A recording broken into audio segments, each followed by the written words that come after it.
പഥേർ പാഞ്ചാലിക്ക് പണ്ഡിറ്റ് രവിശങ്കർ നൽകിയ സംഗീതം ആ ചിത്രത്തോളം തന്നെ പ്രശസ്തമാണ്. സത്യത്തിലേക്ക് സിത്താരിസ്റ്റായ രവിശങ്കറിനോട് പണ്ടേ ആരാധനയായിരുന്നു. അവർ കുടുംബ സുഹൃത്തുക്കൾ കൂടിയായിരുന്നു. താനൊരു സിനിമ ചെയ്യുകയാണെങ്കിൽ സംഗീതം രവിശങ്കറിൻ്റെതാവണം എന്ന് അദ്ദേഹം എപ്പോഴും ആഗ്രഹിച്ചിരുന്നു. ഒടുവിൽ സിനിമ ചെയ്യാൻ തുടങ്ങിയപ്പോൾ തന്നെ അവർ അതിനെക്കുറിച്ച് സംസാരിക്കുകയും ചെയ്തിരുന്നു. പക്ഷേ ഫിലിം ചെയ്യാൻ ഫണ്ടില്ലാത്തതുകൊണ്ട് ചിത്രീകരണം നീണ്ടുപോവുകയാണ്. രവിശങ്കർ ഒരു ഇൻ്റർനാഷണൽ സ്റ്റാർ ആയതുകൊണ്ട് തുടർച്ചയായ യാത്രകളിലുമായിരുന്നു. കൂടാതെ അദ്ദേഹം ഓൾ ഇന്ത്യ റേഡിയോയിലും മ്യൂസിക് ഡയറക്ടറായി ജോലി ചെയ്തിട്ടുണ്ട്.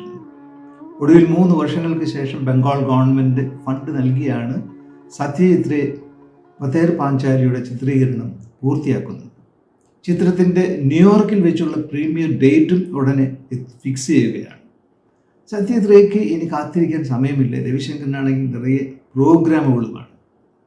അവസാനത്തെ ദിവസങ്ങളിലാണ് ഒടുവിൽ സമയം കയ്യിൽ പിടിച്ചുകൊണ്ട് രവിശങ്കർ എത്തുന്നത്.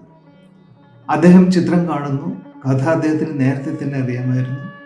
ഓരോ സീനും കാണുന്ന മാത്രയിൽ തന്നെ സംഗീതം മനസ്സിലേക്ക് ഒഴുകി എത്തുകയാണ്, തെളിഞ്ഞു വരികയാണ് എന്ന് അദ്ദേഹം പറയുകയാണ്. സിത്താറും തമ്പുരയും താർ ഷെനോയും തബലയും പിന്നെ വെറും 4.5 മണിക്കൂറിൽ കമ്പോസിങ്ങും അടുത്ത 6 മണിക്കൂറിനുള്ളിൽ റെക്കോർഡിങ്ങും അദ്ദേഹം ചെയ്തു തീർക്കുന്നു. ആ ചുരുങ്ങിയ സമയത്തിനുള്ളിൽ അദ്ദേഹം തീർത്തത് മായാജാലം.